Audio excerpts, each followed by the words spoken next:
Heart is racing, pounding like a drum inside my chest, a rhythm only you can hear, a melody only you can play.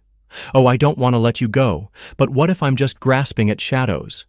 What if I'm just chasing echoes that never really belong to me? Catch me.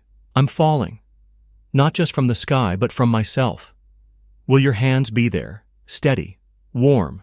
Or am I just reaching for air? I asked. But silence answered back. I searched, but absence filled the gaps. I whispered your name to the wind, hoping it would carry my longing to you. O diga, eto na naman ako, namimilipit, nababaliw, nakatingin sa kisame. Hinihintay ang pangalan mo sa liwanag ng aking cellphone screen.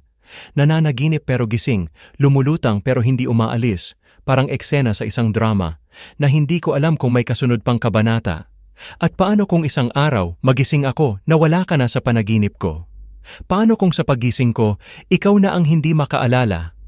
Kaya ngayong gabi, hindi ako mapakali, hindi ako makapaghintay. Na muling ipikit ang mga mata at sa panaginip mahawakan kang muli, catch me, I'm falling. But this time, maybe I'll fall alone. Maybe I'll wake up and you won't be waiting in my dreams tonight.